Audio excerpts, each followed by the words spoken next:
6,5 millions. C'est l'estimation du nombre d'animaux qu'on n'a pas encore découvert. Et en sachant qu'on en a répertorié environ 2,1 millions jusqu'à maintenant, ça nous en laisse énormément à trouver. Si je vous parle du calamar cochonnet, de la limace de mer éclair, voire même de l'araignée pélican, et ben il y a de grandes chances que vous en ayez jamais entendu parler, alors que c'est 3 espèces découvertes dans les 10 dernières années. Mais en soi, c'est tout à fait normal, parce qu'on estime qu'il y a plus de 18 000 nouvelles espèces qui sont découvertes chaque année. En sachant ça, je me suis dit qu'il y avait sûrement des animaux incroyables qui avaient été découverts ne serait-ce que l'année dernière, et effectivement, c'est le cas. Du coup, après plusieurs semaines de boulot, je suis fier de vous présenter les animaux les plus fous découverts en 2024. Ah, les pandas, ces gros ours pleins de grâce, d'élégance et de dextérité. Il faudrait carrément que je fasse une vidéo entière sur eux tellement ils sont impressionnants dans leur capacité à ne pas s'être auto-détruits en se cassant la gueule. Pour le coup, eux on les connaît tous et ils ont absolument pas été découverts l'année dernière. Par contre, si je vous dis qu'il y a des pandas miniatures sous-marins qui ont été découverts près du Japon, est-ce que ça vous dit quelque chose? Eh bien voici les Clavlina ossipandae, des tout petits animaux d'à peine quelques centimètres faisant partie de la famille des Acidies. Alors peut-être que le nom Acidie ne vous dit rien, mais je suis presque sûr que vous en avez déjà vu. En fait, c'est ces sortes d'animaux qui peuvent ressembler à des plantes et qui sont la plupart du temps accrochés à des rochers ou à des coraux et qui se nourrissent en filtrant l'eau qui les traverse et en récupérant des nutriments microscopiques. Vous l'aurez sûrement compris, s'ils ont ce nom de Clavlina ossipandae, c'est grâce ou à cause, je sais pas, de leur pattern de couleur qui peut facilement rappeler un panda, mais ça reste que des taches. C'est absolument pas leurs yeux, et d'ailleurs en soi ils en ont même pas. En fait la nature elle est allée à l'essentiel pour cette espèce, il y a juste un système de reproduction, un cœur, un estomac, et emballer c'est peser, on n'en parle plus, on a fini. Bon en vrai je voulais simplifier, il n'y a pas que ça, mais ça reste des animaux qui sont très simples dans leur composition. Mais par contre revenons rapidement sur son aspect, et vous l'aurez sûrement remarqué, mais on dirait autant un panda qu'un squelette. Et ben ça aussi c'est une illusion de notre cerveau parce qu'en fait ce sont des vaisseaux sanguins blancs et il a en réalité aucun os. Bon, quittons maintenant le Japon et descendons un petit peu sur la carte, et si vous êtes pas trop mauvais en géographie, vous savez d'où on se rapproche. Le pays des arachnophobes, l'Australie.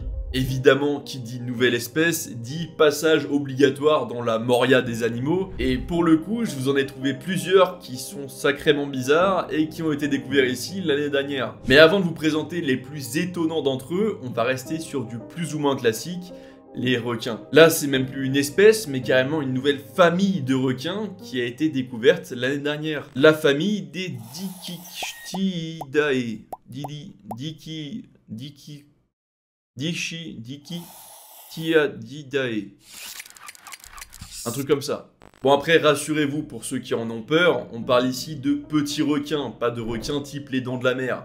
D'ailleurs avec leur tête, c'est plus les dentiers de la mer qu'autre chose. Ces petits requins mesurent entre 80 cm de long et 1 mètre, ce qui n'est pas non plus minuscule, et ils sont présents dans les eaux entre la Nouvelle-Zélande et l'Australie. L'une des particularités principales de cette famille de requins, c'est non seulement leur tête, mais aussi leur peau, qui est recouverte de minuscules petits pics, ce qui fait que la texture est pas folle au toucher. Après, je sais pas vous, mais personnellement, mon premier réflexe quand je croise un requin, c'est pas d'aller lui faire une caresse, donc ça me change pas grand chose. L'animal suivant, il est dédié à tous mes gros gamers qui se la foutent principalement sur LoL.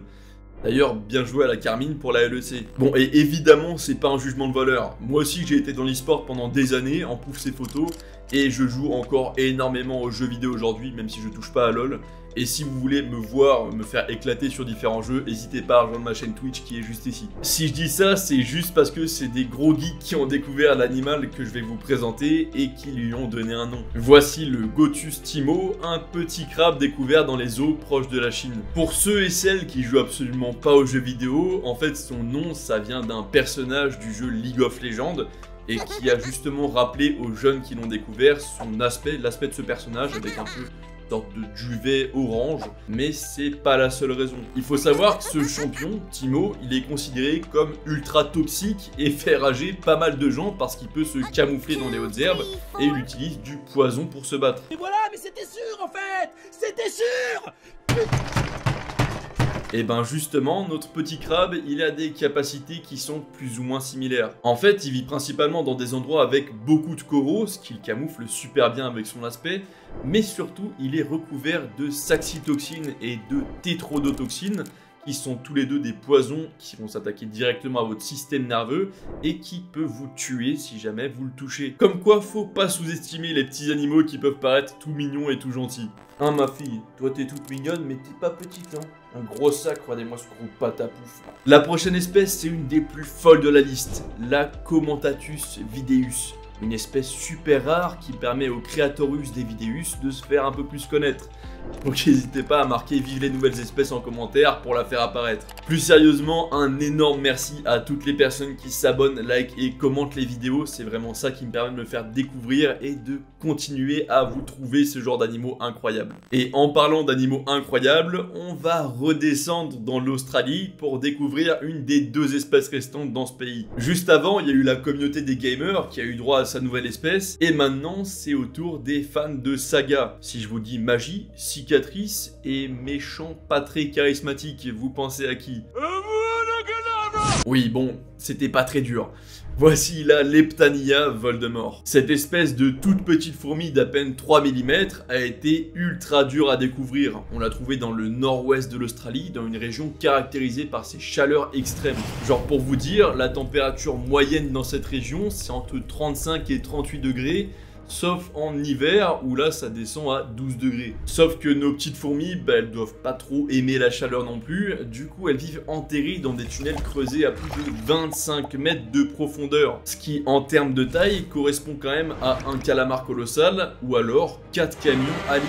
Du coup tu combines leur petite taille et la profondeur à laquelle elles vivent et on a vite fait de comprendre pourquoi on les avait jamais découvertes avant. Et mis à part leur tête qui a fait penser à Voldemort, à celui qui les a découvertes et la profondeur à laquelle elles vivent, on n'en sait que très peu sur l'espèce. Mais je la trouvais visuellement cool, donc j'avais envie de vous la présenter. Je sais pas si vous l'avez remarqué, mais il y a une sorte de pattern qui se répète sur les nouvelles espèces depuis le début de la vidéo. Elles sont quasiment toutes appelées en rapport avec quelque chose qui leur ressemble. Et on va pas parler du verbobite qui a pour nom scientifique Eunis aphroditois, parce que là, celui qui l'a découvert, il devait absolument pas être dans le même monde que nous. Et ben en tout cas, ce pattern de nom qui correspond à une ressemblance visuelle, on le retrouve aussi chez notre prochain animal, j'ai nommé le Snemaspis vangogi, pardon. Alors, est-ce qu'en le voyant, vous arrivez à deviner à quoi son nom fait référence? Indice, c'est un tableau. Bon, je vais pas trop faire durer non plus, on n'est pas dans question pour un champion, mais du coup, s'il a été appelé comme ça, c'est en référence au tableau Nuit étoilée de Van Gogh. Ce petit animal, il fait partie de la famille des geckos. Il mesure 3,4 cm de long environ, et il a été découvert dans les Ghats, ou Ghats occidentaux en Inde, qui sont une grosse chaîne de montagnes, qui regroupe d'ailleurs beaucoup d'autres espèces d'animaux incroyables, comme le lion d'Asie par exemple. Il a été considéré comme l'une des espèces de gecko la plus belle, justement grâce à sa pigmentation exceptionnelle. Mais bon, évidemment, il n'y a pas de classement officiel sur la beauté des geckos. Bon, je sais, tout le concept de la vidéo, c'est de vous présenter des espèces d'animaux qui ont été découverts l'année dernière. Mais là, je vais vous faire une exception et je pense que vous comprendrez pourquoi. Je vous présente la seule et unique plante de la vidéo, la Thismia malayana. Bon, est-ce que vous comprenez pourquoi je l'ai mise? On dirait vraiment une sorte de plante mixée à une créature alien. Et pour le coup, si on devait me demander à quoi devrait ressembler une flore extraterrestre, c'est vraiment à ce genre de truc que je penserais. Visuellement, elle a rappelé une sorte de bougie ou lanterne à la personne qui l'a découverte, et du coup, elle a été surnommée la lanterne féerique par la suite.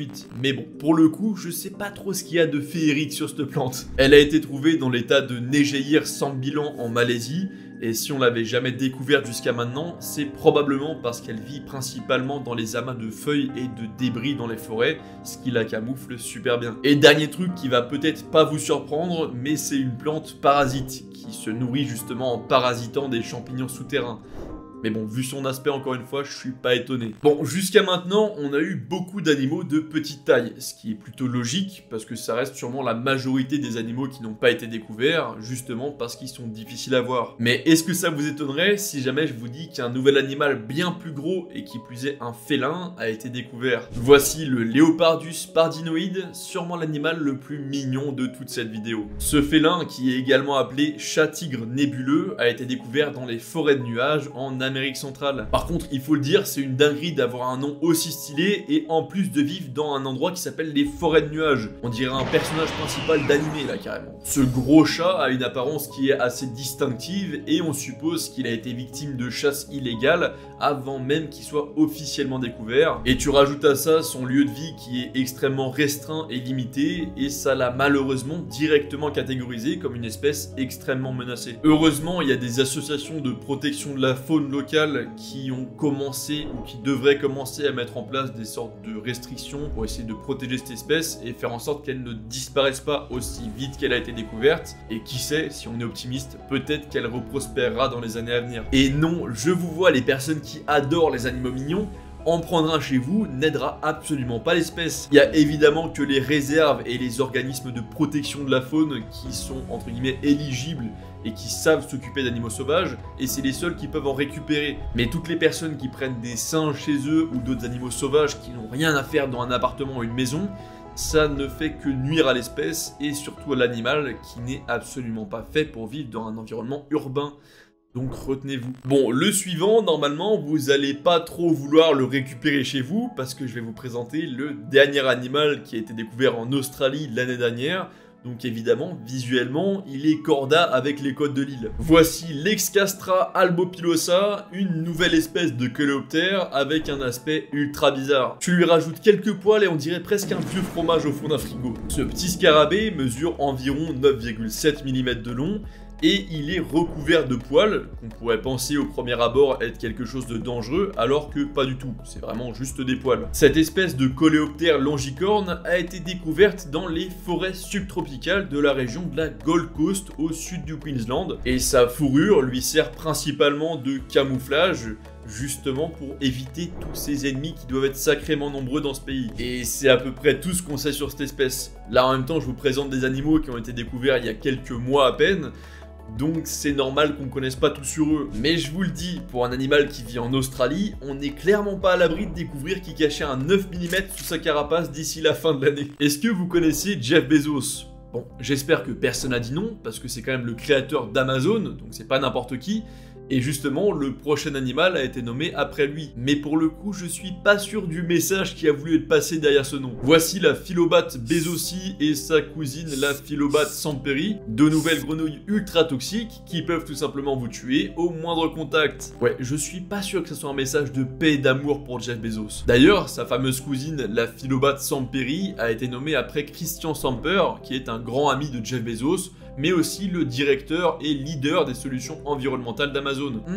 Je suis pas sûr, mais je crois qu'il y a un petit message ciblé vers Amazon là. Les philobates sont connus pour être une famille de grenouilles extrêmement dangereuses, principalement parce qu'elles sont recouvertes d'une puissante toxine appelée la batrachotoxine, que vous connaissez peut-être grâce à la philobate terrible qui est la plus connue de la famille. Ces deux nouvelles trouvailles ont été faites en Colombie. Elles mesurent toutes les deux environ 3 cm de long et sont principalement actives la nuit, ce qui est probablement une des raisons principales pour laquelle on ne les avait pas encore découvertes jusque-là. Avant de vous présenter la dernière espèce de cette vidéo, n'oubliez pas de vous abonner et d'activer la cloche pour ne rater aucune sortie, et évidemment de me dire si vous voulez un épisode 2 en commentaire. Et pour les plus fidèles d'entre vous qui veulent discuter avec moi, ou je sais pas, avoir des débats ou des retours plus élaborés sur les vidéos, je vous mets mon serveur Discord en description où je suis présent quasiment tous les jours. Je suis quasiment sûr que vous avez déjà tous entendu parler ou vu des phasmes, ces sortes de mini-insectes qui ont pour unique but dans la vie de ressembler à des branches. Et pour le coup, s'il y a bien un animal pour lequel je peux comprendre qu'on découvre pas de nouvelle espèce, c'est bien les phasmes. Et pourtant, il y a une nouvelle espèce qui a été découverte, et pas n'importe laquelle, une nouvelle espèce de phasme géant. Voici les Nesiophasma sobesombai, qui sont pas n'importe quel phasme, parce qu'ils font partie des plus grands phasmes sur Terre. Ils peuvent atteindre les 35 cm de long, ce qui est énorme,